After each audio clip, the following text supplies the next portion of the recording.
Since I was a child, I saw myself in a family with a loving and caring wife at my side. Wonderful children, and a happy ending. But as is often the case, all of my ambitions and plans were dashed at the last minute when my wife decided that before having children, she needed to take a little more walk. Jim Chies, the Chicago Cubs baseball analyst, never fails to entertain me. On a Saturday afternoon, I logged in to see my favorite Cubs play the Cincinnati Reds on Premier Sports. During a break in the game at the famous Wrigley Field, Chies, who had a successful career with the Houston Astros, was applauding the lovely kid of a fan in the stands. Quality baby has become somewhat of a hallmark for him, and I'm not the only one who looks forward to the moments when she spots a young admirer in the audience. The Cubs' dominant 7-2 lead in the fifth inning, along with the Reds' pitching change during the break, added to the excitement. My wife of 6 years just come in with another beer for me and a glass of wine for herself. My focus changed from the quality baby to my wife, sorry JD, but the sight of my wife in snug short jeans shorts and a fitting halter top was far more appealing. My wife taunted, looking at the huge screen, having quality baby time. Yeah, but nothing beats quality wife time, I said, making her blush as she sat beside me on the sofa. I wasn't quite restrained, so I started staring at her. You guys are so easy to understand. She chuckled, allowing her breasts to jiggle slightly as she shrugged. We sat in silence watching the Cubs score 2 more runs before Vivian decided it was time to talk during the commercial break. Hey, why don't we go to Chicago next weekend and start off our quality baby making time with some fun? Vivian proposed joyfully. You could watch a Cubs game and I could go shopping or something. I saw Vivian's suggestion with the or whatever and gave her a sideways glance. You would not want to attend the game with me? Am I contagious or what? I teased innocently. I felt her body tightened against mine. Well, I figured we could each have some me time that weekend before we dive into the hole, chuck the birth control pills and start our families, she said, flashing me her beautiful grin and dazzling blue eyes. She was well known that I seldom refused her requests, especially when accompanied by her alluring smile. She'd been using that method on me for the past 8 years, 6 of which we'd been married. However, something about that moment felt odd to me. I didn't completely oppose her approach, but I also didn't passionately embrace it. Sure, we can work it out. Let's head to Chicago. I said this without much excitement. We can both take Friday off and go up there Thursday evening. I will make the arrangements. Trust me, Vivian exclaimed passionately. It appeared to be a little glitch and I didn't think about it again until late Friday afternoon in our hotel room when I turned on the TV to watch ESPN. We'd already had lunch at a neighborhood eatery and gone to the Shedd Aquarium. So what is the plan for dinner? I questioned Vivian, while I considered what to dress for the evening. She didn't answer right away, and when I looked from the television to my wife, I swear I saw her shiver briefly. Tonight is the Cubs game against the St. Louis Cardinals. You're sitting just behind the Cubs dugout on the third base side. I thought you could eat and drink there, Vivian explained. For me, it's dinner. The evening will conclude with drinks and dancing at one of the city's best clubs. I'm not sure when I'll return and I don't plan to be around much on Saturday either. Then when we get home on Sunday night we can have our pill-dissolving ritual and begin planning our family. Wait, are you serious? I'm not going to allow you go out alone in Chicago for 2 nights in 1 day. What about us? How about our promises? I virtually shrieked. Vivian glanced at me as if I were a slow child who needed an explanation. The latter part of the judgment was correct. We've been talking about having children when we both turned 30 since before we married. Okay, see you. We're there now, but I've decided that because I'll be doing the majority of the Heavy lifting, I deserve a treat. A reward? Seriously? I do not recall a reward provision in our wedding vows. I let out a growl. You will not be the one carrying the child for 9 months. Giving up your toned physique or putting your career on wait to raise the child. But I'll be the one working hard to support our family, missing out on milestones such as the first word. Doesn't that count for anything? I inquired, bordering on the pitiful. She dismissed my concerns as if they were nothing. We have been together for 8 years. Q, have I ever given you reason to mistrust my love or commitment? The answer is no. So I want something for me, a bonus, a weekend affair, not love, but yearning for a day and a half.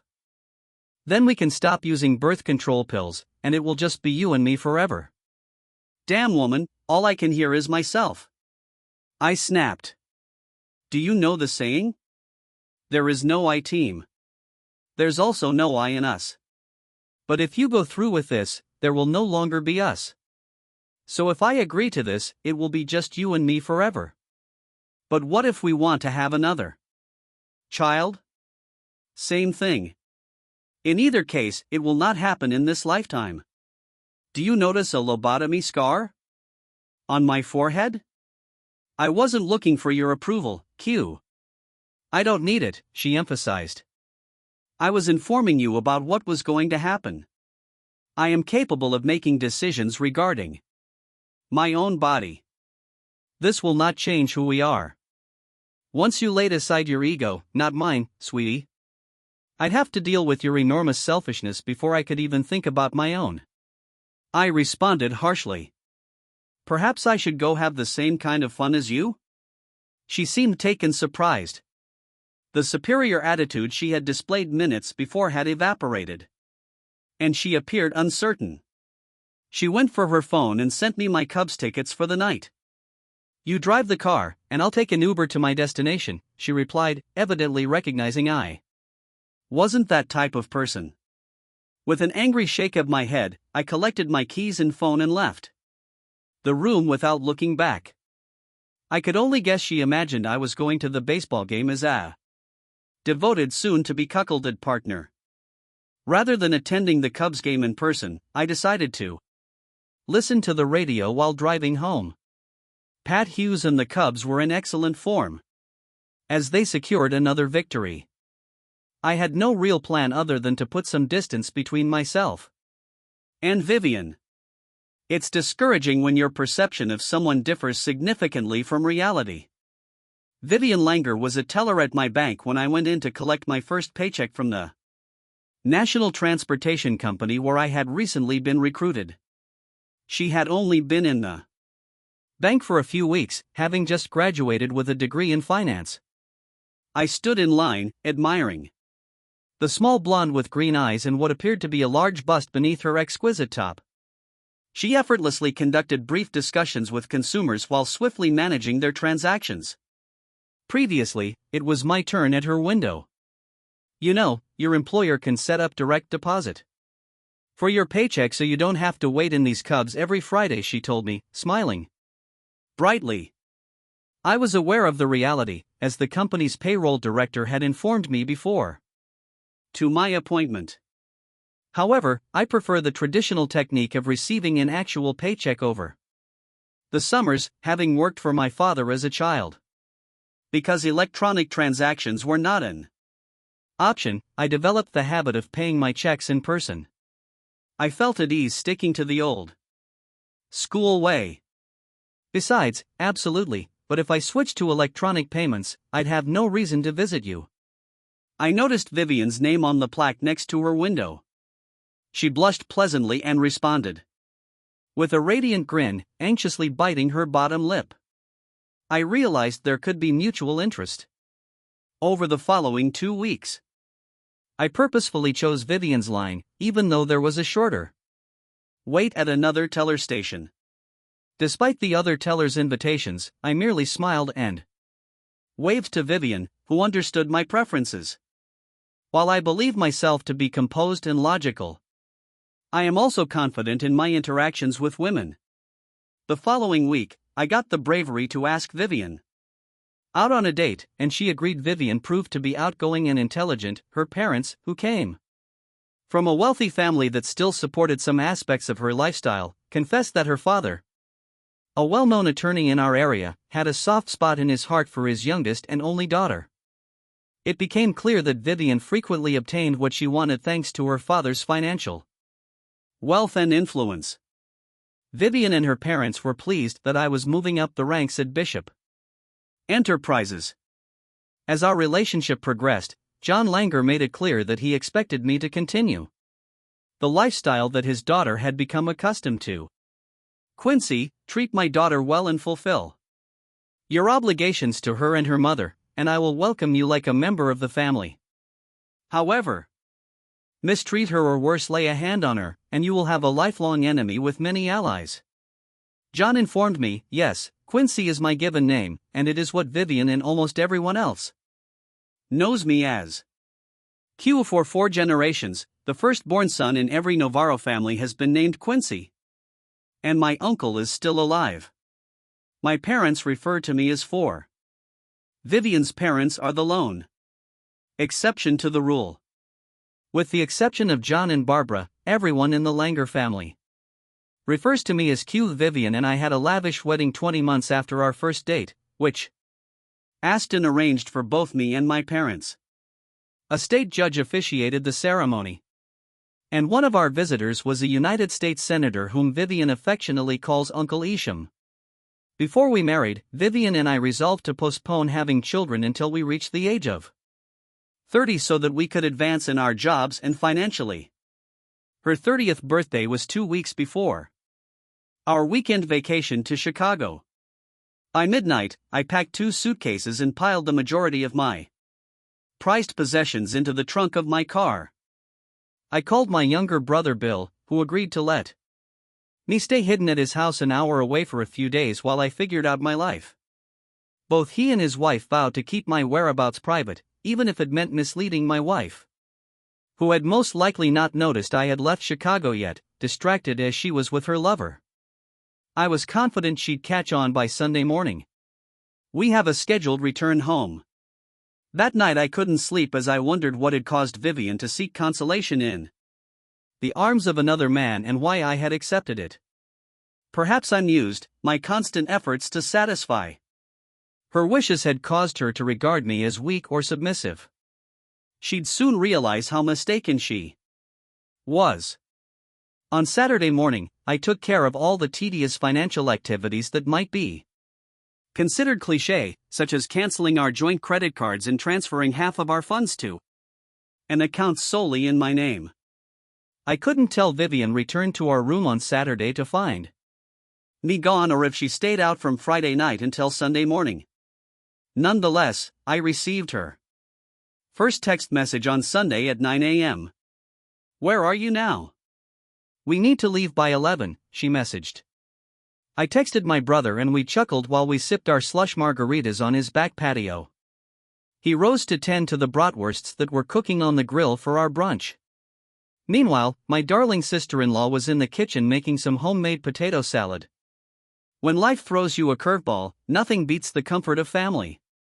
Another message arrived 30 minutes later conveying much the same feeling and was quickly followed by a flurry of progressively dismal voicemails. Her 10 o'clock message came as a strong reminder that she had no way to get home. Even as I drove us up there, the ensuing voicemail was rife with rage and threats, followed by one of frantic pleas as she clearly battled to extend her stay at the hotel, hampered by the cancellation of her 2 credit cards. Damn, those margaritas struck the spot. Not a chance. Sharon, my sister-in-law, wondered if he'd reconcile with the silly woman. You two appear to have a strong marriage and I know you still feel strongly for her.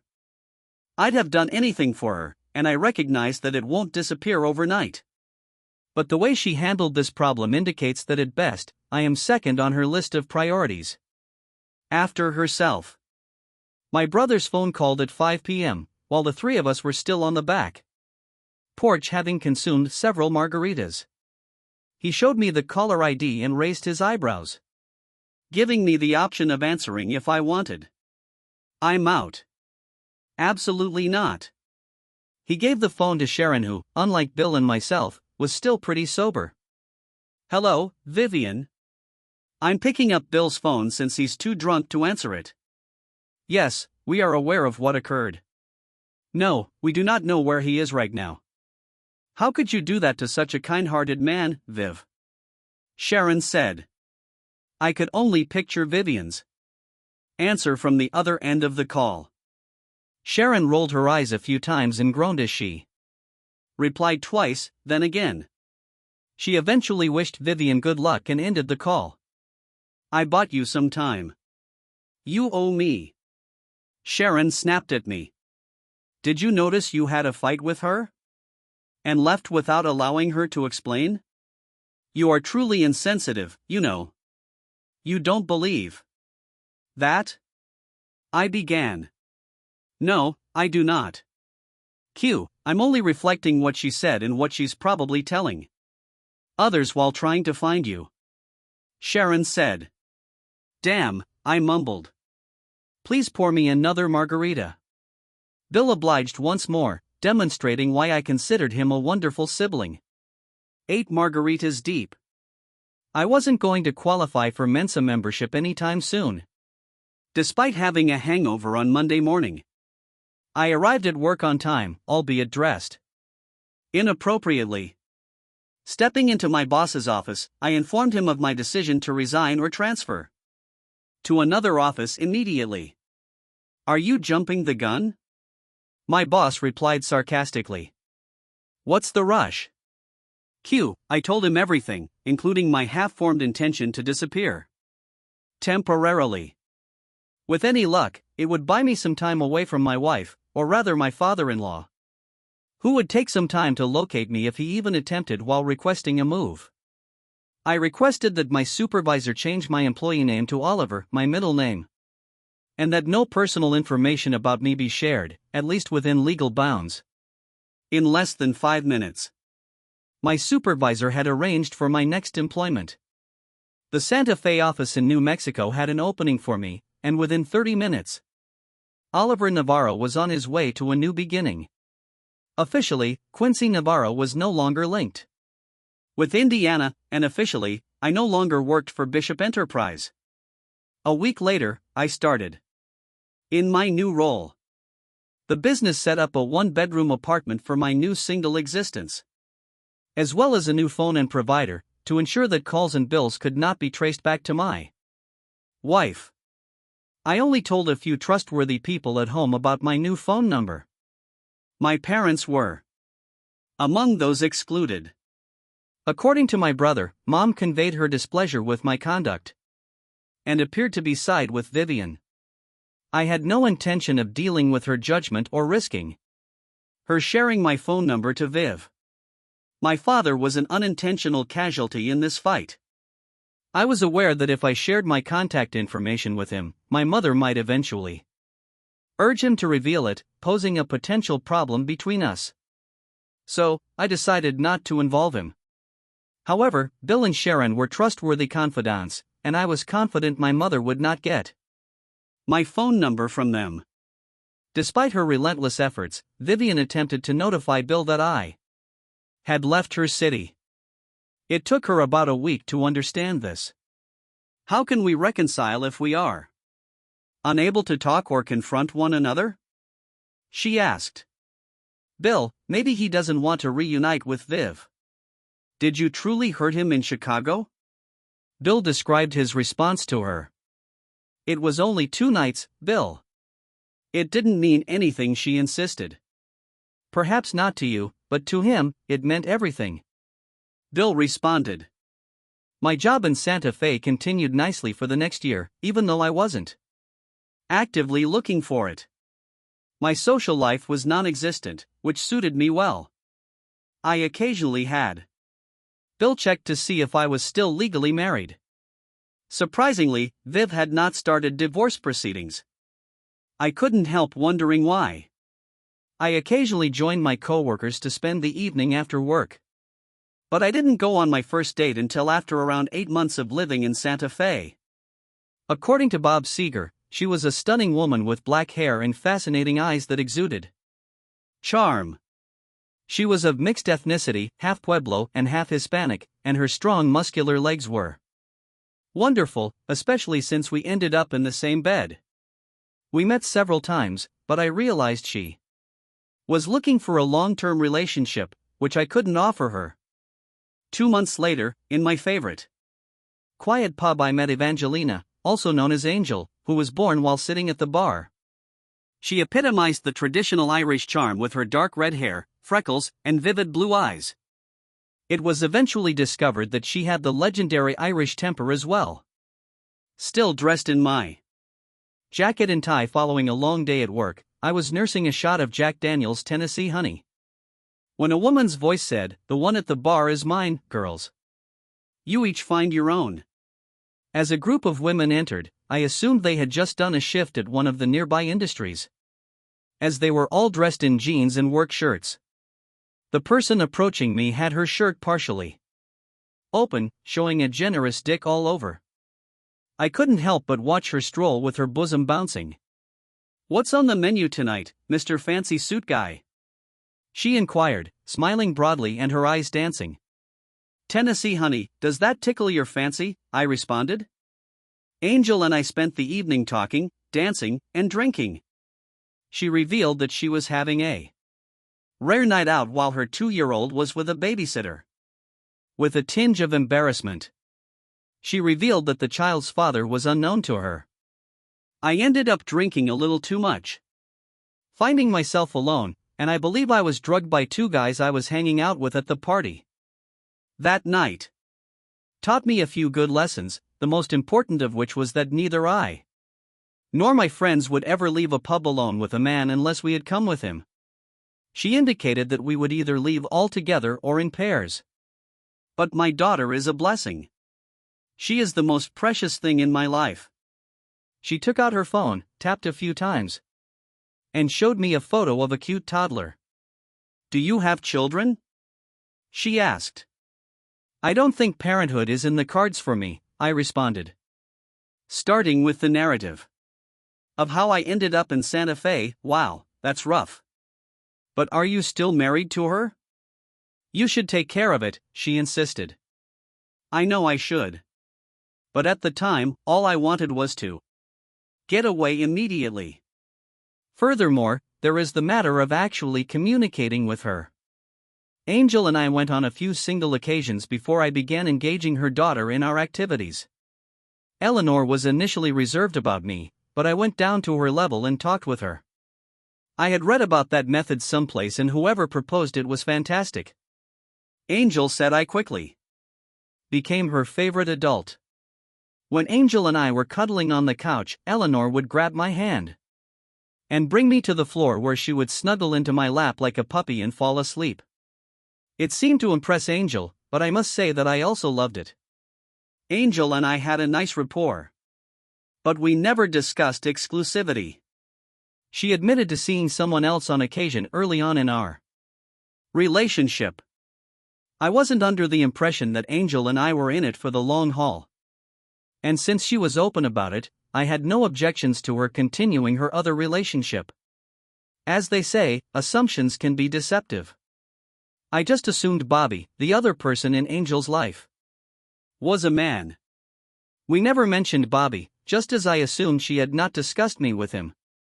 However, about 3 months into our relationship, she casually recalled going shopping for bikinis with Bobby a few days before. And, wait, what? I interjected, Bobby is a woman whose name is spelled B-O-B as opposed to Robert. Yeah, it is correct. Didn't I mention that before? Bobby is a woman, a lesbian, and I am bisexual. Are you certain we haven't addressed this? Angel responded. She avoided eye contact and fidgeted with her hands. I shook my head quietly, caught off guard. Is this a concern for you, Oliver? She muttered gently. I'd never given it any thought before. While I knew bisexual people, I had never dated one consciously. It took me a moment to realize that the gender of the other person in her relationship had no bearing on our connection. Do you think I should be concerned if she is so attractive? I inquired. I find women more attractive than guys, and if she's really lovely, I may feel inadequate in comparison. She is attractive, but I don't believe you should be too concerned. You both bring unique qualities to the table. She comforted me with a laugh. She remarked it lightly. Did I ever tell you I am bisexual? To minimize misunderstandings or broken feelings, I usually bring this out early in my dates. So, will you be curious about what we do together? Are you so nosy? I teased. No, I never felt the need to inquire about your personal life while I thought Bobby was a man. And it doesn't change now that I know she's a woman. We are not exclusive, and we respect your privacy, exactly as mine is mine. So she's lovely, and I pretended to be serious, but she saw through my facade. Who do you think Eleanor prefers? I inquired jokingly. You, obviously. She responded with a grin. Over time, I became Eleanor's backup caregiver, gaining written authorization to pick her up when Angel needed to work late. I even fitted a child car seat in my Mustang to ensure her safety during our drives.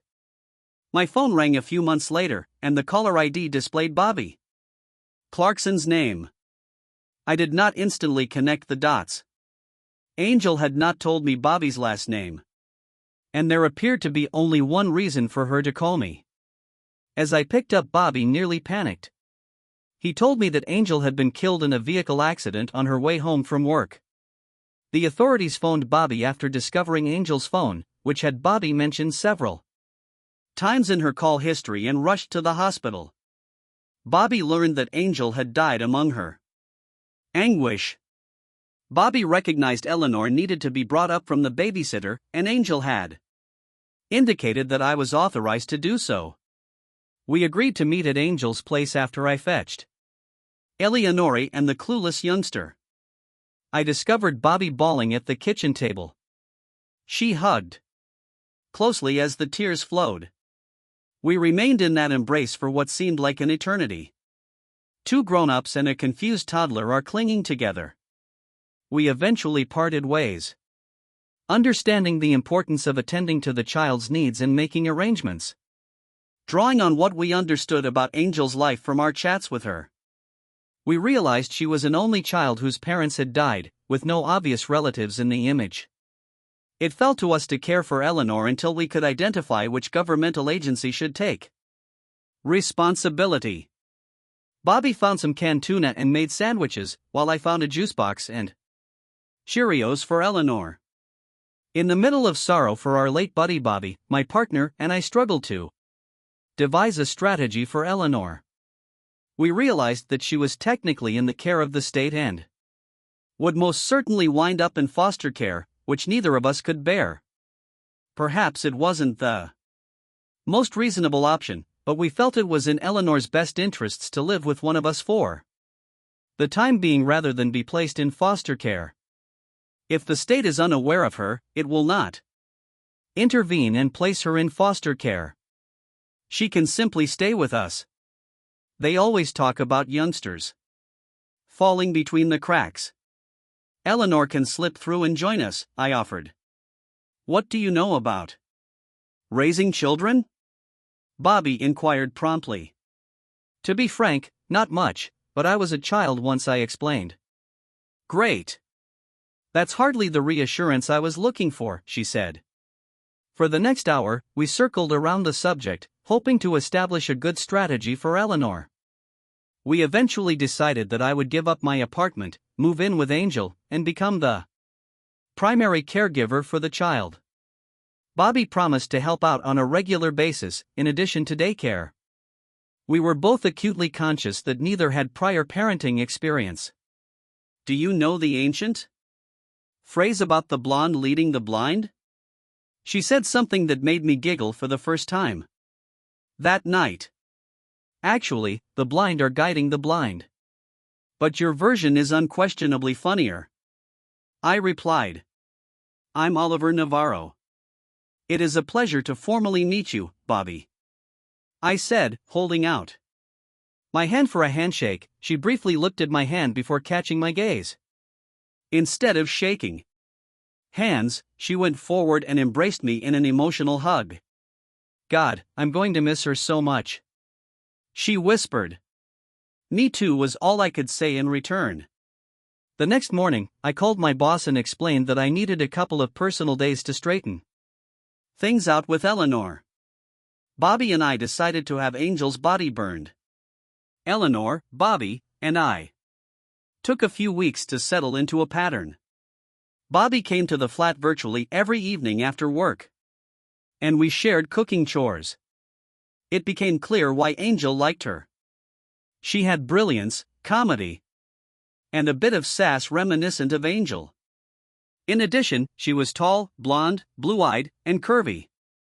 I treasured her companionship and felt her absence on the few nights she did not visit. Bobby and I spent many nights discussing our feelings for Angel. After 3 months, a nervous Bobby approached me one evening after putting Eleanor to bed. I sat at one end of the living room sofa and Bobby sat next to me. Her legs comfortably crossed. Her feet. Most women can achieve things effortlessly, whereas most males struggle. Yes, I prodded, dragging out the word with suspense. Oliver, what are your thoughts on us having a larger apartment and me moving in with you two full-time? She proposed. It would be more cost-effective for both of us and we could provide better care for Eleanor together. I felt deeply for the child, and I suppose I aspire to be like her mother in some way, and you might be like her father. I know you care for her too. We do not need to be married to raise a child. In fact, with both of us at home, we could continue our respective social lives, and because we're friends, rather than romantic partners, we should be less likely to split up. Alright, you do not have to say it the way my wife and I do. Bobby was definitely attractive. But knowing she was interested in women, I never contemplated making a move that would be highly disrespectful. Nonetheless, I'd formed strong affections for her. We both had a tremendous affection for Eleanor. The plan appeared reasonable to me. We are bound by our passion to Eleanor. Perhaps there was no romantic or nighttime tension between us. Bobby and I became close buddies. Our three became a close-knit family, especially when Eleanor began calling us mommy and daddy, a practice she learned from other children at daycare. It's amazing how two simple words can have such a huge effect on grown-ups. My heart leaped with excitement the first time Eleanor called me daddy and Bobby mommy. Bobby appeared overwhelmed. Eleanor thanked mommy after she tied her shoes and Bobby burst into tears before fleeing to the restroom. A few minutes later, Bobby appeared with tears in her eyes and a smile on her face. Mommy, it got to me too, I confessed. She lightly punched my arm and I smiled and nodded. With the exception of Bobby and I never engaging in normal husband and wife love, I felt we fit in well with Eleanor's parents, schoolmates, and acquaintances during social occasions in the years that followed. When asked, we were open about not being married and avoided talking about childbirth. I was quite astonished when Vivian, yes Vivian, showed up at our door one Saturday morning. For years after I left her. Someone is here for you, Oliver. Bobby called from the living room and I was sitting at the kitchen table with Eleanor, playing with blocks. Eleanor followed me into the living room and I wasn't sure who was more surprised, me or Vivian. Is she yours? Q, my wife inquired, her gaze locked on Eleanor as if she had witnessed a ghost. I had to shut my open lips to respond. Well, she's ours, I said, gesturing between Bobby and myself. Yours, she cannot be yours. We are still married. Vivian was clearly struggling and about to collapse to the floor. I motioned for her to take a seat on our sofa. She complied without hesitation. Relax, Viv. Bobby and I may not be married. But Eleanor remains our daughter. I comforted her. That's rather reassuring. We can deal with that. Vivian mumbled. What are you getting at, Vivian? Why have you returned after all this time? Aren't we divorced by now? I questioned quickly.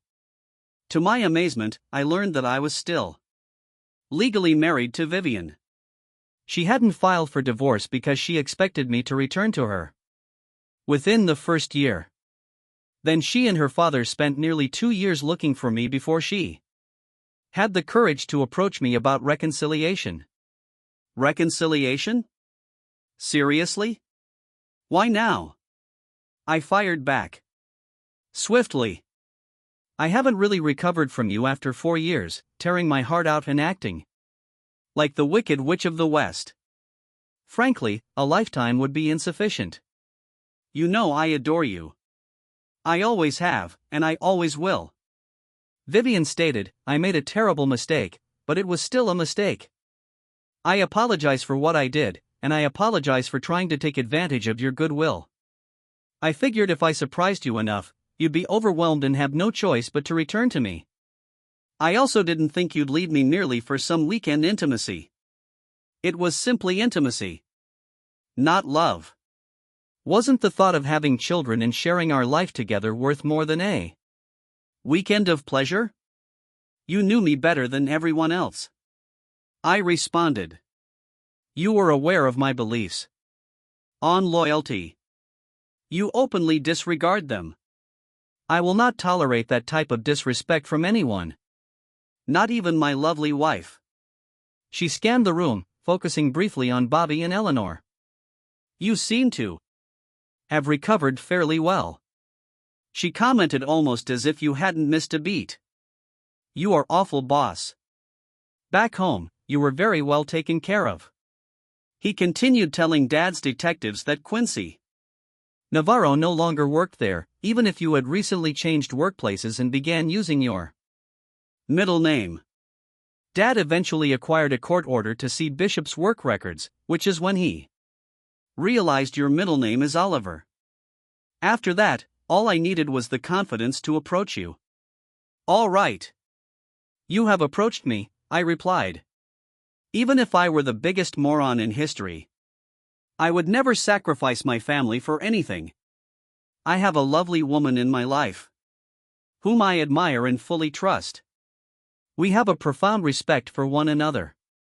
We have a lovely girl who we will adore long after she is matured into a lovely woman.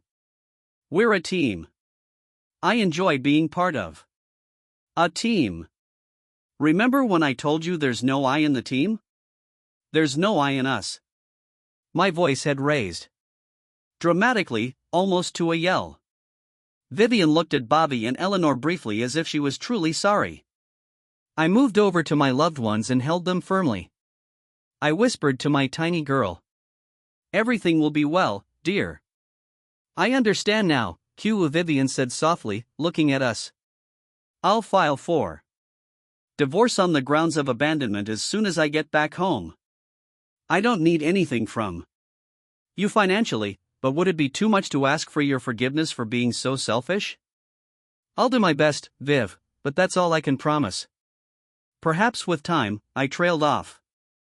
Vivian rose from the sofa, offered me a half smile, and exited the apartment and hopefully my life forever. Bobby sent Eleanor upstairs to play and then guided me to the sofa where she sat beside me with our knees touching, mirroring the look Eleanor had given moments earlier. Did you mean what you said to your wife a few minutes ago about us being in us? She asked. Absolutely, I replied. I understand. We don't have romantic feelings for each other. But I do love you. I trust you. Completely respect you and believe you respect me too. And I know you care for both of us as a unit. You understand? I do, she said, simply smiling brightly. Despite finally getting divorced, I didn't feel compelled to dive headfirst into dating. That wasn't me. Before marriage and with a family now. It was even less of a priority. While I still had some fun, occasionally finding the next Mrs. Navarro wasn't my focus. Bobby dated more frequently and had a busier social life.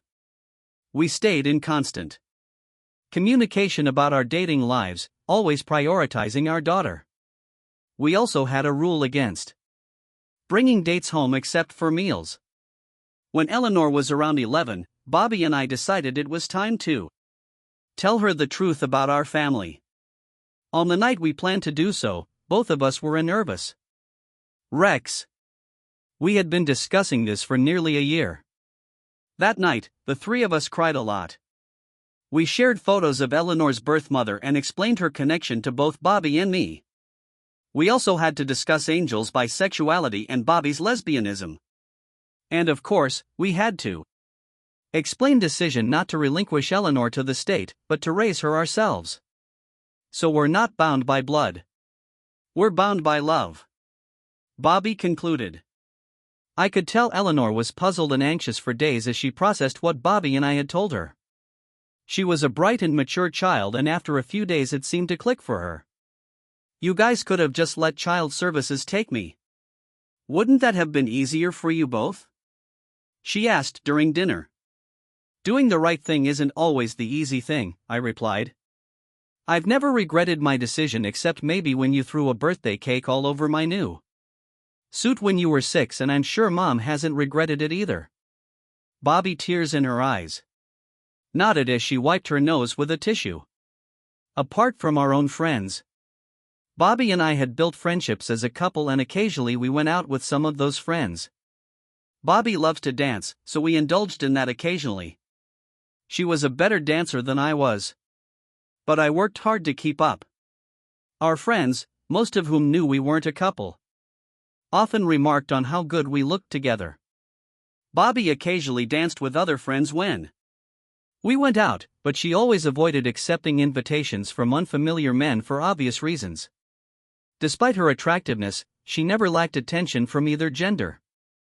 While most men respected her gentle refusals, not all did. Upon returning to our table after dancing with our friend John, a man approximately 10 years her junior, took issue with her rejection. Come on, darling.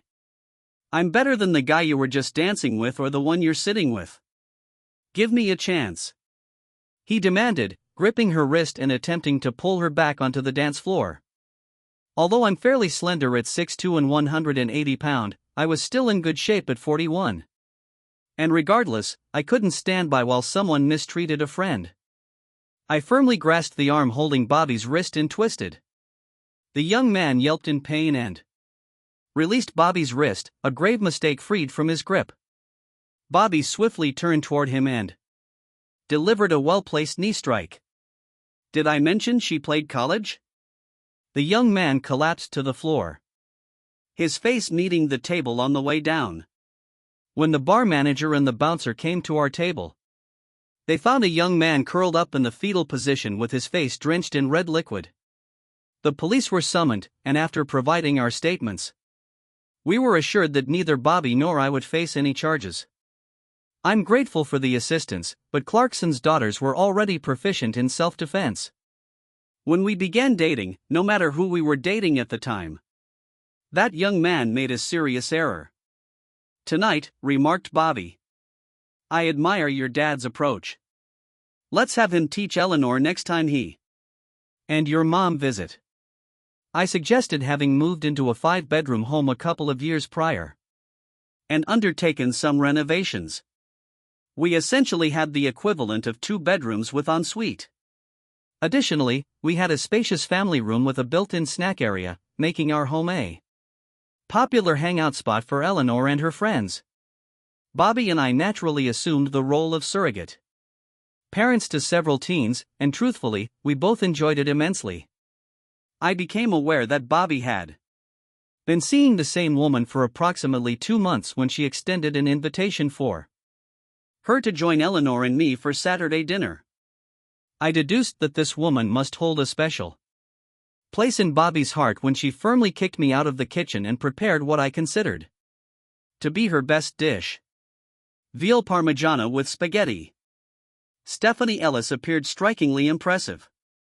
At first glance, if Bobby was rated an 8 to a 9, Stephanie easily scored a solid 9 to a 9.5 with her large brown eyes, flawless porcelain complexion, curly shoulder length, dark brown hair, and a figure reminiscent of a Sports Illustrated swimsuit model. Dad, seriously, you should let Mom play matchmaker for you. She has a talent for it. Eleanor whispered to me shortly after Stephanie arrived. Yeah, you might be onto something there, sweetheart, I replied. Stephanie not only impressed with her appearance, but also with her personality. I found her likable. Eleanor quickly grew fond of her and Bobby. Well, Bobby was head over heels in love. It warmed my heart to witness the joy in Bobby's eyes whenever Stephanie entered the room. It stirred a hint of envy in me, reminding me of days long past buried deep within my memory. Although it took Stephanie some time to adjust to our family dynamic and the exceptionally close bond between Bobby and me, she eventually settled in. Bobby and I shared a unique relationship. As co-parents of a child we had raised since she was 2, and our connections surpassed that of near best friends. We confided in each other about everything from the trivial to the profound. I was taken aback when Stephanie called me a few weeks into her regular visits to ask if we could meet for lunch and requested that I keep it a secret from Bobby. I reluctantly agreed. 2 days later, I found myself seated at a restaurant when Stephanie entered, spotted me and made her way over to my table. As she sat down, I noticed the envy on the faces of several men, and I couldn't help but quietly chuckle. Often, fantasies surpass reality. After exchanging pleasantries placing our orders, Stephanie wasted no time delving into the main topic. She expressed her uncertainty about Bobby's relationship with me and her reluctance to become involved with a woman who might already be in a committed relationship. My response elicited a concerned look from Stephanie. Wow, if only were the case. Women as beautiful as Bobby don't typically date guys like me. Even if she weren't a lesbian, I'll take it as a sort of compliment, I remarked. But you're correct. We do share a loving relationship, one that requires some explanation, and explain I did for the next hour. We both ended up working late, but before parting ways, Stephanie had gained a much clearer understanding of our family dynamics and a new found appreciation for rye whiskey. All right, count me in, she declared. I'd be honored to be part of this family. 6 months later, Bobby and Stephanie tied the knot. Since Bobby's father had passed away years earlier, I had the privilege of walking her down the aisle. 15-year-old Eleanor served as one of her bridesmaids. Eleanor bore a striking resemblance to her late biological mother with her red hair and blue eyes. I couldn't help but feel apprehensive about being the father of a teenage girl in high school, recalling my own experiences as a teenage boy. According to Bobby and Stephanie, I didn't navigate it well once. Bobby vehemently objected to the idea of threatening high schoolers with physical harm for kissing his daughter. Bobby protested, recalling a particular incident when Eleanor went out on a date. Did you see how embarrassed she was? You completely humiliated her. I agree. You won't be meeting her dates anymore, Stephanie chimed in. I'm certain one of us can convey your wishes to them effectively in the future. Yes, the women insisted on an apology from me if I were to date women instead. Would you react the same way, Dad? Eleanor inquired. Probably not. But then you'd have to deal with Mom and Stephanie. That wouldn't be any easier for your date, I remarked. Eleanor paused thoughtfully. For a moment, her face betraying various emotions. Wow. As much as I hate to admit it, that might be even worse, she conceded. I chuckled, feeling relieved as she walked away. Are there any words more dreaded by a man than "we need to talk"? The answer is a resounding no. However, given my family dynamics, I was more puzzled than anxious when Bobby uttered those words one Friday evening while Eleanor was out with friends. She led me to our formal living room, a space typically reserved for guests. A visibly nervous Stephanie was already there, and she handed me a shot glass filled with what looked like Angel's Envy rye. When I entered and settled into the wing-back chair, she indicated Bobby sat next to Stephanie on the both holding glasses of white wine. I felt completely confused. You've got me figured out, ladies. I sincerely apologize for any wrongdoing and promise not to repeat it. Never, I said sincerely. The two women exchanged confused glances until Bobby figured out the situation. Relax, Oliver. It's not what you think. It is, but we'll save this apology in case of another oversight. Okay? Bobby chuckled. I need a favor. She continued hesitantly. She looked at me, then swallowed nervously, trying to speak but without success. Stephanie finally intervened. Is it possible?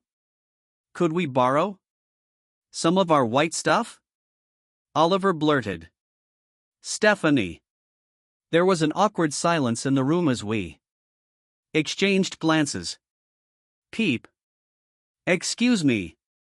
I stumbled. Shit. Why is it so difficult? Muttered Bobby Oliver. Stephanie and I want to have a baby and we're wondering if you'd be willing to provide the material for that. Would you agree to do this for us? It took me a few moments to fully comprehend what had just happened. Then a wide grin spread across my face, evolving into one of the biggest smiles I've ever worn. Hell yeah! I exclaimed, igniting a joyous uproar in the room as the two women bounced up and down beside me like hyperactive fifth graders. How did you both choose me? Why me? I inquired. Once the excitement settled and we returned to our seats, they exchanged glances, both sporting broad smiles. Picking you was a breeze compared to asking you, Stephanie remarked. I know it might be hard to believe, but we chose you because of your intelligence, charm, respectfulness, good looks, and fitness. Bobby continued, you're a wonderful father and a fine man.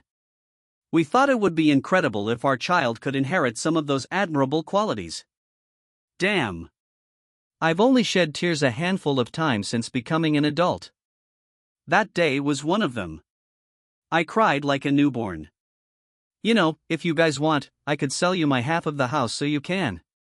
No, Bobby interjected. We don't want you to leave. We want you here. We were kind of hoping you'd help us raise our baby like you and I raised Eleanor. I think we did a pretty good job of that, don't you? I must confess, I took pride in the upbringing of our daughter and honestly, I thoroughly enjoyed the experience. While I was a bit apprehensive about Stephanie's thoughts, it seemed she had already anticipated them. Stephanie mentioned that research suggests children thrive with both a mother and a father present in the household. Just imagine potential for this child with two mothers, a father and a sister, all before Eleanor goes off to college. Stephanie remarked amidst tears and sniffles. I managed to express my gratitude. I love you all so much, you know, I said, tears streaming down my face. That evening at dinner, we disclosed our plans to Eleanor. She leapt out of her chair embracing Bobby and Stephanie. Wow, I'm going to be a big sister. How amazing is that? She exclaimed with joy. 2 months later, Bobby, Eleanor and I eagerly awaited Stephanie's emergence from their bedrooms, en suite to confirm her pregnancy. When she appeared with tears of joy, we shared a heartfelt group hug on a deeply personal level. My mind was overwhelmed with emotions. Just over 13 years ago, I thought I'd never experienced parenthood. Now I was only months away from welcoming a second child. Indeed, family comes in diverse shapes and forms. I always admired Eleanor's intellect and growing maturity over time. She seemed to handle the unique dynamics of our family with grace, even when faced with occasional teasing from peers. Despite potential challenges like Bobby being a lesbian, Bobby and I not being married, and each of us having different last names, Eleanor rarely voiced complaints about any hardships she faced. As our family expanded to include more individuals and surnames, we opted to maintain Eleanor's original last, as it was already on her birth certificate.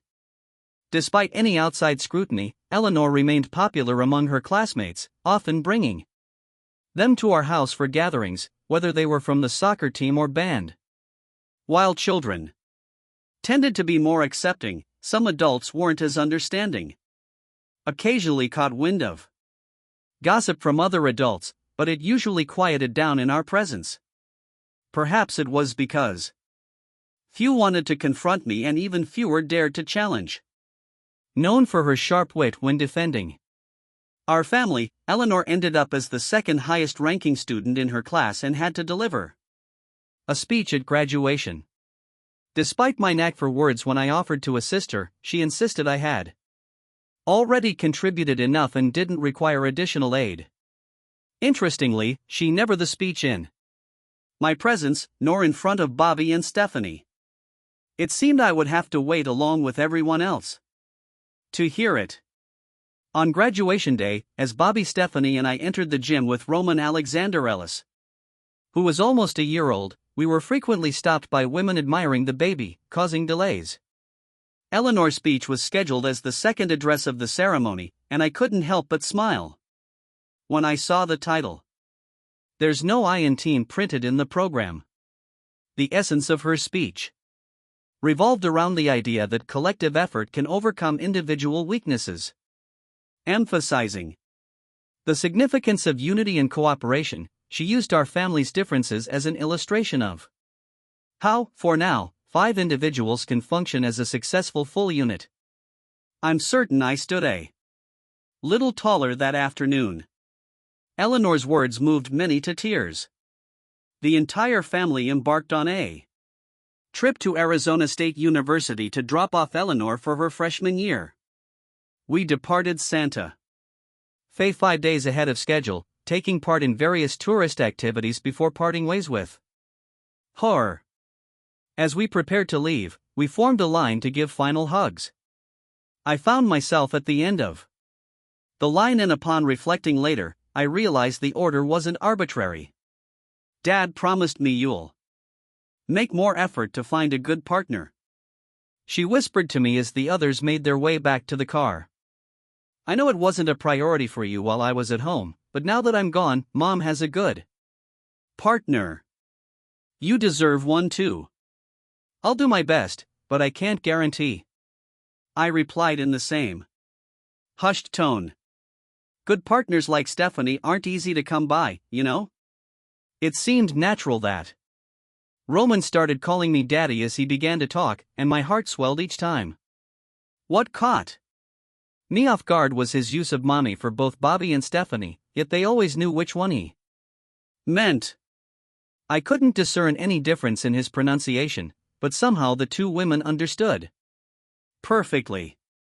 2 years after Eleanor graduated from Arizona State University, she granted me the immense honor of walking her down the aisle for her wedding. That was pretty much my sole responsibility for the event, as my daughter Bobby and Stephanie handled all the major tasks with smiles and laughter. My role mainly involved contributing financially and keeping 7-year-old Roman occupied. Although Jack Lassiter appeared to be a fine young man, I couldn't help but assertively warn him against ever harming my daughter. I assured him that I wouldn't intervene in their marriage unless Eleanor was mistreated. When he responded with understanding, albeit in a strained voice, likely due to the single-arm choke hold I had him in at the time, I didn't hesitate. Call me overprotective, but as a father I felt compelled to emphasize the weight of his actions. Despite being in my mid-50s, I maintained good physical shape, hitting the gym 3 days a week. The wedding proceeded flawless. Ollie and I made it a point to relish every moment of my daughter's special day. I mingled with guests at every table, indulged in delicious food and drinks, and danced with numerous women. I stood conversing with a group of friends when a lively woman approached me. She had shoulder-length silver hair with streaks of purple, and without hesitation when she seized my right hand and led me toward the dance floor. "Do you have a height requirement for your dance partner, stud?" she quipped as she dragged me onto the floor. Laughter from our nearby companions. "In case you're curious, I'm Aunt Deb." She introduced herself as we found our place on the dance floor. "I'm Jack's mom's closest friend. I used to change your new son-in-law's diapers occasionally back in the day. My nephew has spoken highly of you and he warned me about your killer chokehold," she added with a grin. She flashed flawless teeth and lively blue eyes as we began to dance. I discreetly assessed her figure, noting her gymnast-like. As the music played, I discovered she moved with grace during the lively tunes. When a slower song came on, she closed the gap between us almost immediately. "It's clear you hit the gym regularly," Deb remarked. We walked into the bar hand in hand to grab a drink afterward. I had a feeling she was staking her claim, though I didn't mind, however, if she was. She'd have to pass through Bobby and Stephanie, the American equivalent of the Spanish Inquisition. First, I escorted her to our table and introduced her. Please, that my two closest friends gave her a brief grace period before launching into their interrogation. "I'll grab you another drink," I said with a grin as I stood up at the bar. Jack's mother approached me, beaming as she glanced at Deb, seated with Bobby and Stephanie. "She's quite a character, but I've heard you three are fiercely protective of each other. Let's see how she handles the scrutiny," Marcia Lassiter remarked. "Wait a few minutes before you return." And that's exactly what I did. Marcia briefed me on some of Deb's background. She was a year younger than me at 55 and had been married for 15 years before catching her husband cheating about a decade ago. She gave him a swift kick where it hurts and then kicked him out, Marcia recounted. I returned to the table 5 minutes later to find the three women in fits of laughter. Yet for some reason, I didn't feel nearly as at ease as when I had left. 2-year-old Kayla Lassiter dashed around our spacious home alongside our 2 Labrador retrievers, her laughter echoing through the rooms while her parents relaxed with iced tea at our kitchen table. Joined by 4 of her 6 grandparents, Jack and Eleanor, who lived just 45 minutes away. Frequently visited to spend time with our first grandchild, Jack's parents. Marcia and Tom confessed to feeling a tad envious of our frequent visits with Kayla. So we extended an invitation for them to spend Christmas week with us, ensuring that all 6 grandparents and Uncle Roman could celebrate the holiday together. Marcia eagerly accepted, also relishing the opportunity to reunite with her best friend Deb, whom she hadn't seen since Deb and I married and moved to Santa Fe. Tom needed a bit more convincing. Privately, he confessed his discomfort around Bobby and Stephanie, having never interacted closely with lesbians before. "They're just like any other married couple, Tom," I reassured him. "All you need to know is that I trust them implicitly, just as I do with you and Marcia. Well, I must say they're both quite attractive." He admitted I had this idea that lesbians were, well, not like them. I chuckled at his observation, assuring him, "Trust me, they break the stereotype. Don't overthink it, Tom. They're just women. They probably own more shoes than both of us combined." Deb was everything I could have wished for in a wife, even though I didn't realize I needed someone as energetic and dynamic as her while I considered myself laid back. Deb was always on the move. Her energy, infectious. During the first spring she spent living with us, I had to prepare a garden for her. Me then proceeded to plant various salad vegetables while she supervised. I jokingly teased her about being part cat, as cats are renowned as nature's finest overseers. Bobby and Stephanie grew fond of her emotionally, almost as swiftly as I did, literally. However, that didn't deter them from cautioning her before our marriage that they would fiercely protect me if she ever caused me any pain. She appeared quite shaken when she confided in me the day after. Their warning. I'm pretty sure they weren't joking, babe, I remarked solemnly. We always have each other's backs. I know they weren't joking. I don't intend to hurt you ever, but if I do, I won't stick around. I'll disappear in a flash. It's called self-preservation, she stated. Deb persuaded Marcia and Tom that Santa Fe would be an ideal place to retire. And that's precisely what they did. 8 years later, they retired a bit earlier than planned when the house next to ours became available for sale. Tom became fully enthusiastic when he discovered that Bobby was also a fan of the Premier League.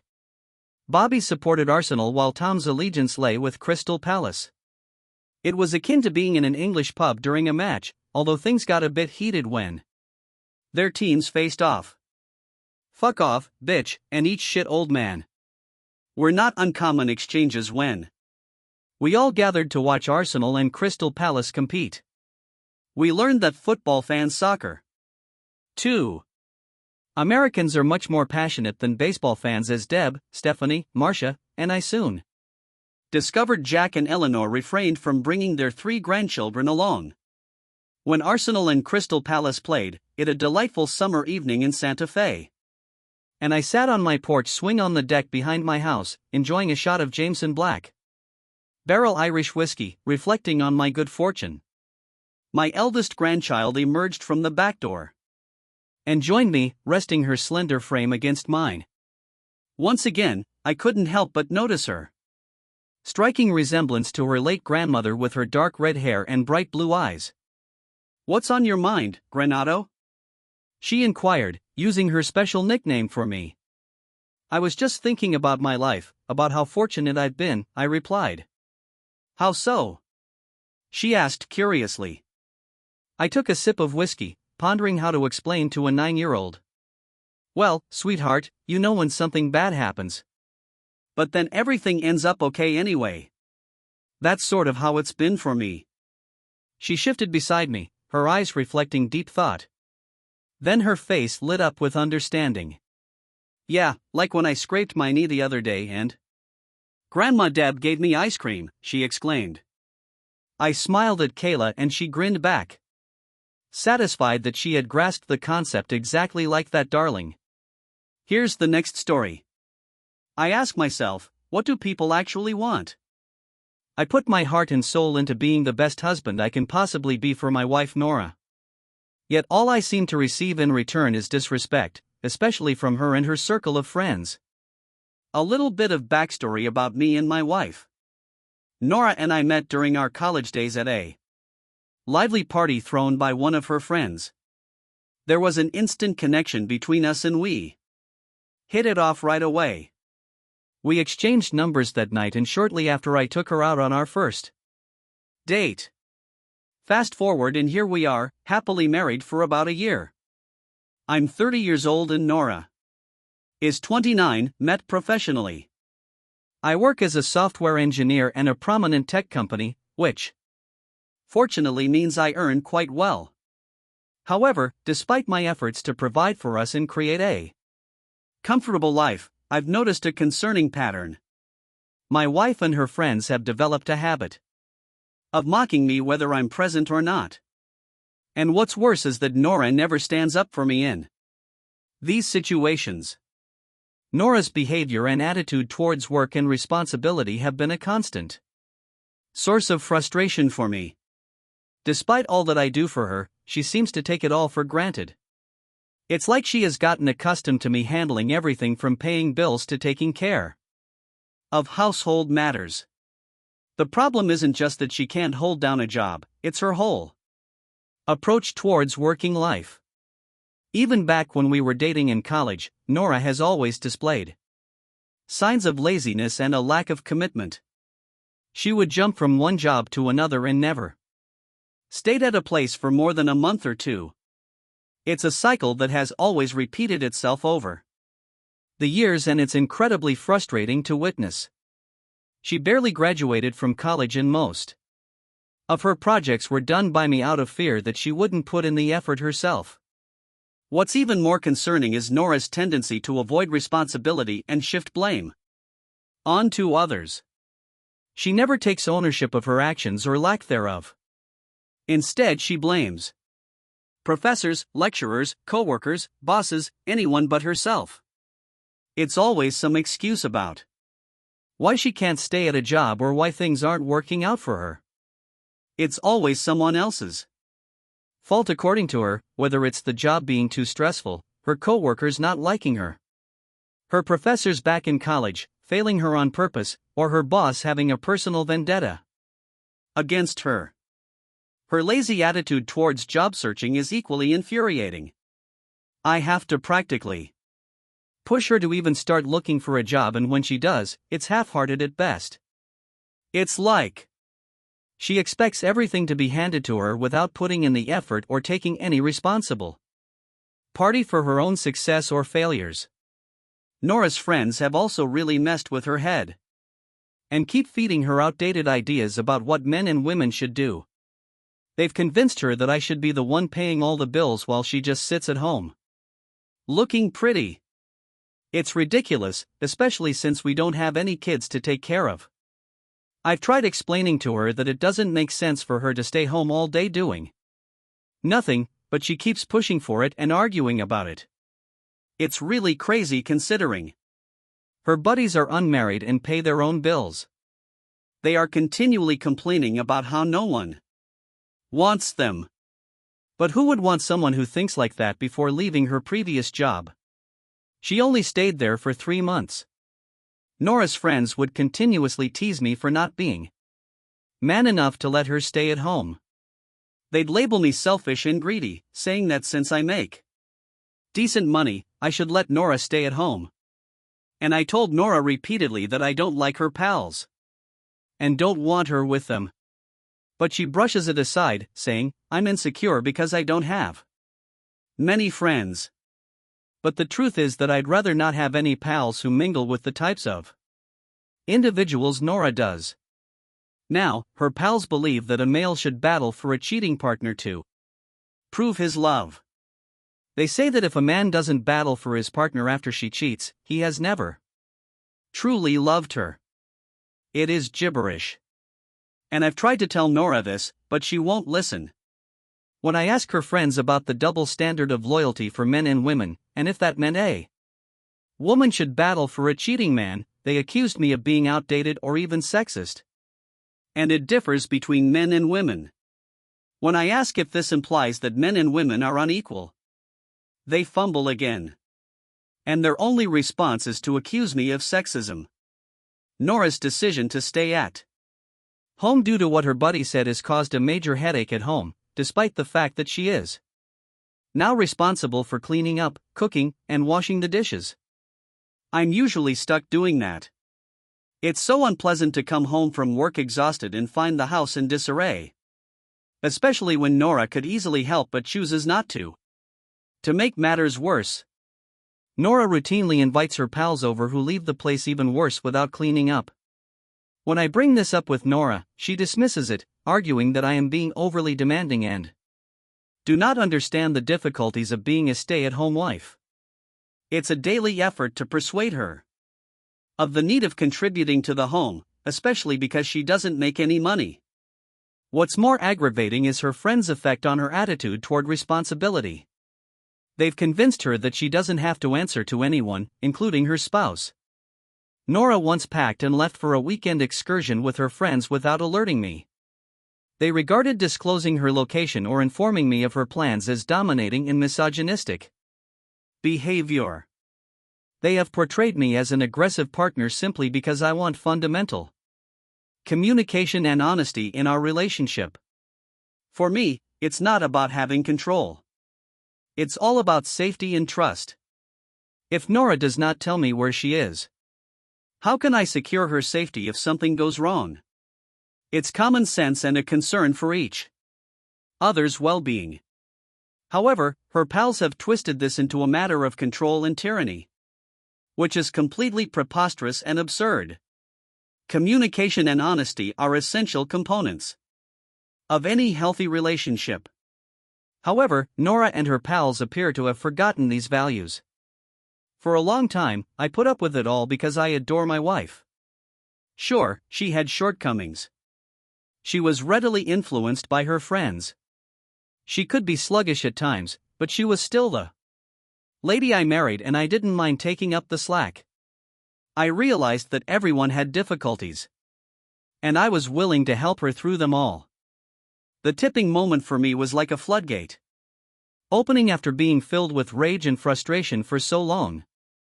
It was more than one thing that pushed me over the edge.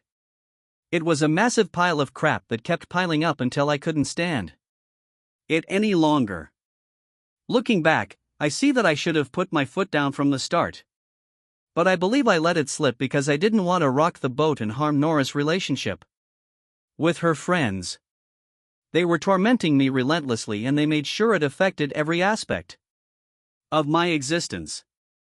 They'd mocked the things I enjoyed, labeling me a nerd or a freak and dismissing my interests as the most absurd things in the world, as well as my clumsiness. They made that their preferred target, particularly in large crowds or gatherings. They'd laugh at my every stumble, joke about my lack of social skills as if they loved making me feel uncomfortable. What hurt the most was seeing Nora participate or laugh along. She understood how much their taunting hurt me, yet she ignored or even exacerbated it. Sometimes it felt like a slap in the face, as if she was more concerned with fitting in with her pals than with how I felt. Even when she realized how unhappy I was, she refused to speak up or beg them to stop. It made me wonder if she genuinely respected me or if I was simply a joke to her. The mocking did not stop with my interests or social abilities. They also targeted my connection with Nora and used nasty language to undermine it. They'd used the word simp as if it were an insult of the highest degree. They would use it to humiliate and emasculate me. Their demeanor was never playful or pleasant. It was usually harsh, insulting, and full of disdain. They'd say I was meek and weak, that I'd do anything Nora inquired without hesitation. The way they discussed it indicated that they thought less of me for it. Nora would usually laugh along with them and reinforce their cruel statements rather than defend me. It stung so much to see her join in because it seemed like she agreed with them about how they perceived me. A particularly terrible occurrence occurred at one of her friends' birthday parties. It was a large party and I wanted us to leave once it was over, but Nora suggested that we stay for a long because no one was going yet. They then began openly insulting me for being a symbol. Instead of shutting down, Nora joined in the ridicule, describing times and situations when I had accommodated her demands or placed her needs first. She was simply airing our intimate moments for everyone's enjoyment. They did not stop there. Despite the fact that I'm intelligent, they criticized me. They'd compare me to Sheldon from Young Sheldon in a really derogatory way, labeling me as strange for it. They made it appear as if being smart was a defect, and they would rather mock me than acknowledge my intelligence. They didn't only mock me for my hobbies or social abilities. It felt as if they had a personal grudge against every aspect of my existence, regardless of how good or significant it was. They seemed to be on a mission to nitpick and insult everything for the purpose of it. Take my job in the IT industry as an example. Instead of recognizing the benefits of having a high-paying IT career, they turned it into something negative. They said that tech workers were recluse control freaks who relished being abusive, a nonsensical stereotype that has no basis in reality. They mocked even my appearance. Despite my efforts to stay active, go to the gym on a regular basis and care for myself, they found ways to make it a joke. They'd insulted me by comparing my blonde hair to a Kendall. They even ridiculed my gym program, claiming that people in technology shouldn't care about fitness, which made no sense whatsoever. One event that really irritated me was when they messed with something as important as our home ownership. This house was a wedding gift from my mother, and it was obviously in my name because to my mother's misgivings about Nora. She doesn't like Nora anymore.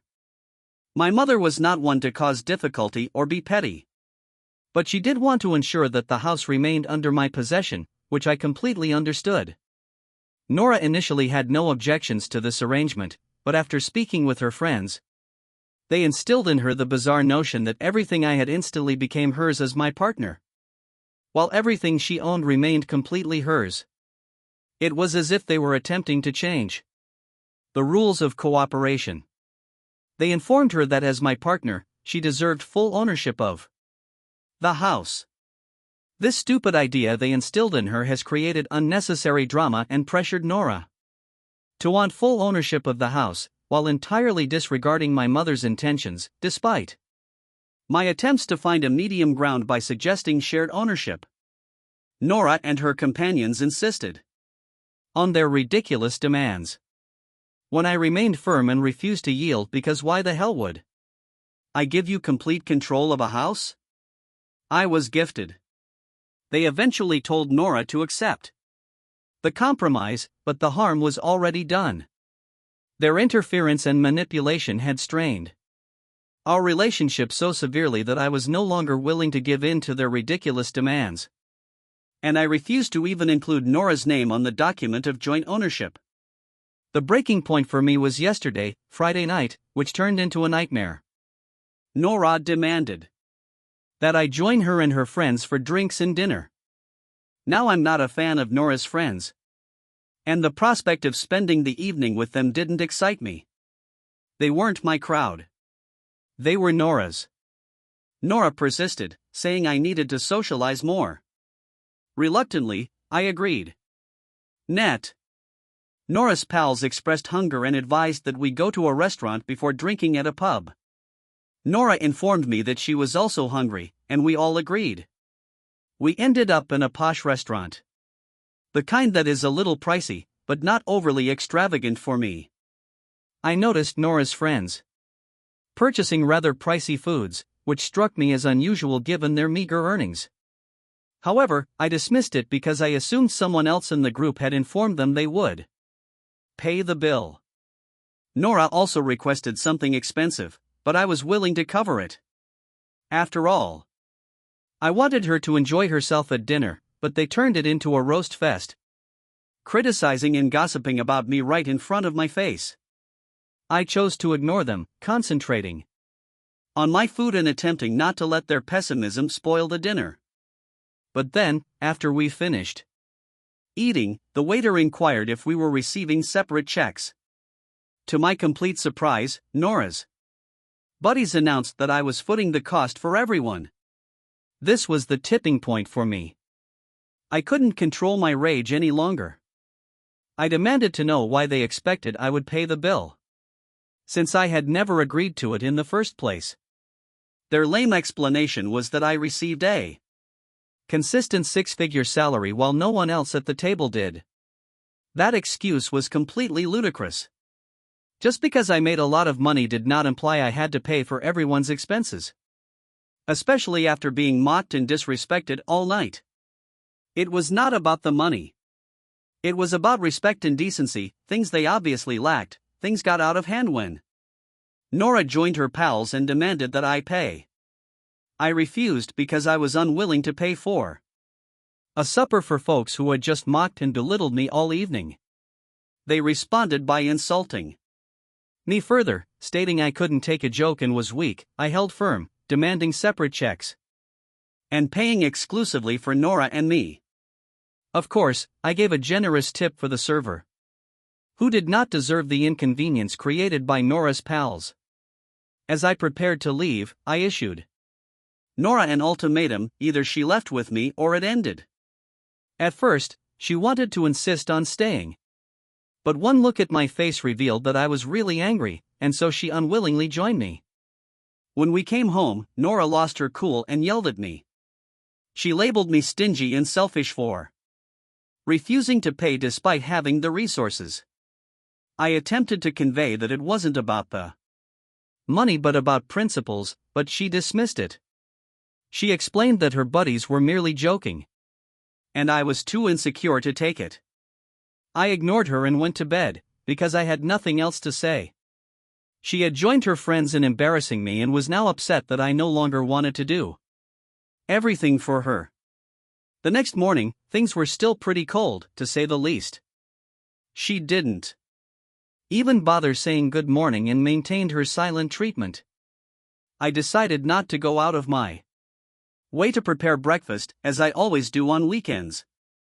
We avoided each other for hours before she approached me. She delivered her ultimatum. If I wanted her to stop ignoring me, I had to pay her friend's expensive dinner bill. She claimed that they were still upset about what they saw as my shameful behavior and selfishness. I couldn't believe what I was hearing after all that had happened. She asked me to pay money to satisfy her friends' injured egos. My response was direct and straight forward. I flatly rejected and told her to forget it. She then threatened to withdraw funds from our joint account to pay the bill. That was a line I would not allow her to cross. I firmly cautioned her that if she tried to access our joint funds without my permission, she'd better start seeking for work to replace the money. Naturally, my refusal irritated her again, and she returned to giving me the cold shoulder. So that is my dilemma. I am now writing this from the kitchen, lol. I am so angry and disrespectful. Honestly, I feel like an idiot. Any help on how to handle this shit show would be greatly appreciated. Thank you for listening. Update. Hello, everyone. It's been about 5 hours since I blogged about my rage and irritation here, lol. And I'd like to thank everyone for their tremendous support and suggestions. Honestly, I didn't anticipate this post to go so viral, but your comments and messages have really struck a chord with me. And many of you have pointed out something I hadn't understood before. My wife's actions and behaviors have demonstrated a lack of love and respect for me. It's eye-opening to see so many people sharing the same feelings I've been experiencing. Your acknowledgement of my rage and dissatisfaction has been extremely reassuring. And now I know that I'm not insecure and certainly not at blame. Some of you said that I should have stopped things long ago, and looking back, I realized that continuing in this relationship was a mistake. Association with toxic acquaintances, as well as her disrespect for my sentiments, were apparent warning flags that I should have recognized sooner. It's a difficult reality, but I appreciate the candor in your thoughts. I've also received some creative recommendations about how to address this scenario. Many of you suggested that I seek legal advice. I will surely talk with a lawyer to understand my choices moving forward. It has just been roughly 5 hours since my last update, so what's going on right now? Not much, nor is it still far and preparing to leave without telling me where. Once she has left, I want to safeguard our joint account to prevent further misuse of monies. I'm certain she's going out with those buddies, and I'm not going to allow her waste my money on such nasty individuals. It's time for me to quit being complacent and regain control of my life. I've also realized that this relationship has reached its limit, and I'm definitely getting divorced. But I'm not going to let Nora off easy. Given how deeply this situation has touched me, I will attempt to keep you all posted as events unfold. Thank you again for your help and advice. I sincerely appreciate it. Update. Hey, Reddit, this is me. And I'm back with another update. I appreciate everyone's support and wisdom in the comments and on DMS. It's been quite the ride since my previous update, so let me catch you up on what's been going on since the issue with the shared account. Nora was outraged when she discovered I had withdrew all of the money. She was especially furious because she had promised to cover her friends' expenditures for the evening. This situation escalated into a heated confrontation in which she accused me of being unfair and controlling. I responded by suggesting she obtained a job if she didn't want me to control her. I informed her that we would now solely use the joint account for bills. This did not sit well with her, and she threatened to leave if I did not return the money right away. I kept my position, ignored her, and went to my office to lock myself in. She hadn't expected that. She expected me to give in, as I often did. Since then, I've been looking for ways to play mild pranks on Nora. For example, I intentionally placed realistic-looking artificial bugs throughout the house, knowing she is scared of them.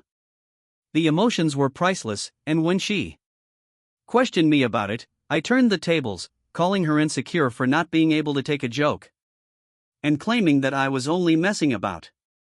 Another trick I've started doing is setting many alarms in the morning.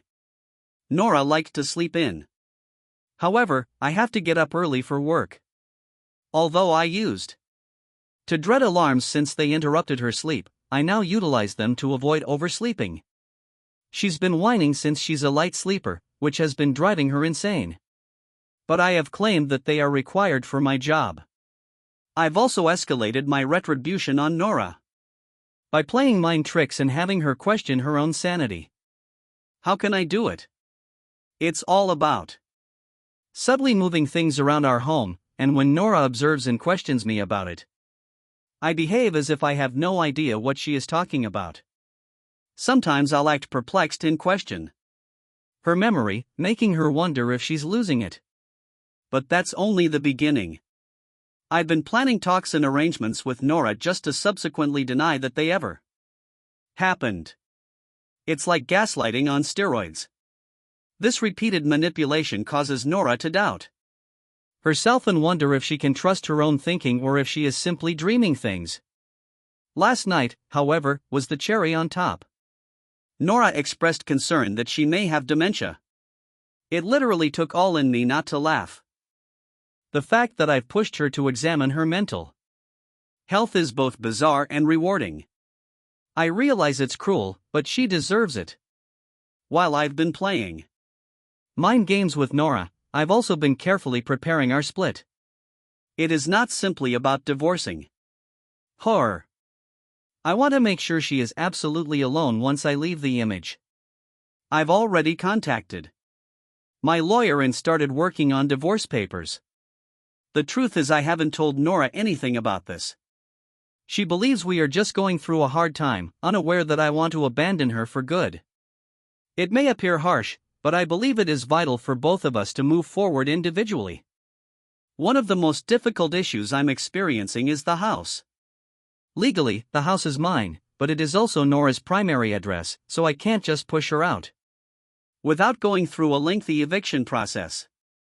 I don't want to be stuck living with her for another 6 months or longer. That is why I am considering selling the house without her awareness. It may appear severe, but it's the most effective approach to ensure a clean separation. If I did that, I'd have to temporarily live back in with my mother until I found an apartment or purchased another home. If I may say so, that is a fairly practical plan. I understand that these decisions appear frigid, but they were thoroughly considered. My top objective is to move on from this poisonous circumstance and create a brighter future for myself, even if it involves making difficult decisions along the way. Update or Reddit. It's been a while, but here's the most recent update. Life has been really slow lately, and I honestly forgot to post, so my apologies. Moving on to the real update. Nora has finally moved out of my place. I should have kicked her out a long time ago, but I finally did it. How did I do it? So I thought that if I was going to kick her out, I should do so with one final big statement, so I pulled the ultimate prank. Although it wasn't intended as a prank, but rather as a way to punish her. I replaced her shampoo and conditioner with a hair removal product, and you can guess what occurred next. She used it multiple times before understanding what was going on, which surprised me given the hair remover's obvious fragrance and reaction. As a result, she had an extremely terrible haircut and had pieces of her hair fall off. She was so concerned that she had alopecia that she insisted on going to the hospital for testing. I struggled to control my laughing every time I saw her hair. She didn't leave the house for approximately a week because she was embarrassed by her haircut. During this time, she began hinting that she wanted her pals to pay her a visit. Previously, her friends would come over frequently and make a mess of the house but never clean it. Their visit ended following the incident at the restaurant where I refused to pay for them. I refused to allow her friends to come over because I knew they would mock me even more.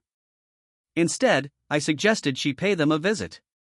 She worried at first because of her haircut, but I explained that she could easily cover it with a sweater or anything and go meet them.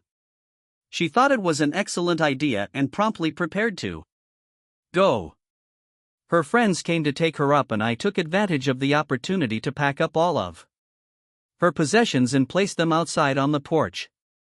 I likewise packed a bag for myself and went to stay with my mother to avoid her yelling and outbursts. When she returned, she found her belongings outdoors. It was my way of expressing, enough is enough, I'm moving on without her drama. After settling in at my mother's place, I understood Nora wasn't the only one who deserved the penalties. Her poisonous companions had a huge influence on her behavior. Most of them had been unfaithful in their relationships or were with their spouses for the wrong reasons. When I looked into Nora's phone and discovered their group conversation, it wasn't simply a joke. I discovered a gold mine of secrets and backstabbing. I took tons of screenshots. I went to social media, specifically Instagram and Facebook, where I discovered their partners' profiles. For those with private Instagram accounts, I contacted their closest friends via Instagram or Facebook and emailed them the damning screenshots. Was it harsh, unkind, or needless for me to do that? Yes. But do they deserve it? Absolutely. Yes. What struck me even more was how they spoke behind each other's backs and through private communications. Despite pretending to be best friends, they were vicious and gossiping about one another. I also gathered evidence of this and sent it back to them so they could see the toxicity in their own circles. But my deeds did not end there. I sent Nora one final message, officially ending things. I made it apparent that I would no longer tolerate her toxic conduct, sought a divorce, and told her that her possessions were waiting for her on the porch. I understood the turmoil that would ensue, particularly from Nora, so I turned off the phone and went to bed. Early the next morning, my mother informed me of the shit show that had occurred. Nora had arrived at my mother's house and raised such a commotion that the neighbors had to contact the police. I could not believe I slept through it all. When I asked my mother why she didn't wake me up, she replied she understood I wanted to avoid Nora, which I admired. But I still felt a little worried. I was just relieved that Nora's outburst didn't turn violent. I guess I was completely drained from all that had happened. When I eventually turned on my phone to check it, I was inundated with texts from Nora offering apologies, begging insults, and threats. She was clearly spinning, so I chose not to engage with her. I spent the day at my mother's to avoid a conflict at home because who knows, she might have been waiting for me to simply show there. 2 days later, I returned to my home and replaced the locks. Nora's outburst was obvious. Some of her items that she did not remove were scattered around the porch and the windshield of her automobile, which I purchased but registered in my name, was damaged.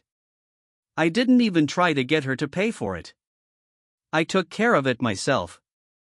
Changed the locks and returned to my mother's while ignoring all of her attempts to contact me. Update. Hello, Reddit friends. It's been a while since I last updated. I'd like to thank you for all of your encouragement and laughs. It's been an exciting voyage to say the least. Little has changed on the Nora front. I still have not responded to her on my lawyer's advice to document everything. She'll be served soon, which I'm sure will set her off again. But really, I couldn't care less, so I managed to contact a few acquaintances who are closer to Nora's group than mine. They revealed that Nora had been anxiously ringing around looking for a place to crash. It turns out no one is by and understand the eviction process because she has my house listed as her primary residence. Legally, I cannot kick her out, but I'm glad I didn't have to house her for another 6 months because I wouldn't have lasted. Meanwhile, I've continued with my little pranks. I enrolled Nora and her friends up for a slew of spam emails. Their inboxes are undoubtedly overflowing now. To top it off, I performed a little prank by posting Nora's phone number on those false celebrity fan sites stating that certain celebs had leaked contact information. People fall for that crap, so her phone must be overloaded with odd calls. But well, anything to keep her occupied, right? Update. Hello, Reddit users. It's been a minute since my last update, and I apologize for the silence. I've been dealing with the entire court case. And let me tell you, it's been quite the roller coaster. The good news is that I came away with a big win. Nora did manage to capture some early money, but it was nothing compared to what I kept. Let me break it down for you. After being served, we went through the court process. Things moved quickly in my favor because of my strong evidence and the fact that I had a great counsel. Nora received a little sum of money early on, but happily it will not deplete her savings. I got to keep my house and other possessions, and the court ordered that Nora had to pay for the shattered windshield. Remember, I said I wouldn't force her for it, but since she had some early cash, I brought it up, and she reluctantly agreed to pay. Seeing her rage about it was just an extra bonus. Nora's living circumstances has deteriorated significantly as a result of the entire shit show. She's either sleeping on couches or taking refuge in shelters. She admitted it to me herself, at all, probably to make me feel sorry for her. And after the court spectacle ended, she cursed me and blamed me for everything. Then in an odd twist, she begged me to take her back. Seriously? One moment you're hurling insults, the next you're seeking reconciliation. I quickly shut that down, telling her it was finished for good. Now I'm focused on myself. I'm getting into self-improvement mode. Given the drama I've been through, I don't see myself dating anytime soon. It's all about my personal development from now on. A huge thank you to everyone who has helped me through this wild adventure. This will probably be my final update. This Reddit post far exceeded my expectations, and I'm grateful for the incredible response. Thank you all so much. Update your Reddit buddies. I am back with another update. Despite the fact that I stated that the last one would be the final chapter. It's encouraging to know that so many of you are still interested in what's going on in my life. So here's a look. Things have improved dramatically since I removed Nora and her toxic entourage for my life. No more ridicule or criticism towards my hobbies or interests. I took the chance to thoroughly clean the house, and let me tell you, maintaining cleanliness without Nora to cause chaos has been a breeze. On the job front, I actually received a promotion. It's been an extremely wonderful acknowledgement of my efforts and perseverance. As for dating, it's still on pause. It might be a while before I get back into that scene, but that's fine. Self-care and priorities are critical right now, lol. I'm not sure where Nora is right now. Last I heard she was still homeless. Which is probably good for her. She appears to be locked in the same job hopping cycle. And is having employment issues as a result of her qualifications, activities, and work history. Despite everything, I am looking forward to a bright future. Thank you for taking time to hear today's story. If you enjoyed this article, please like and subscribe if you haven't already. If you have a tale to tell about your or someone else's circumstance, please don't hesitate to contact me. Take care.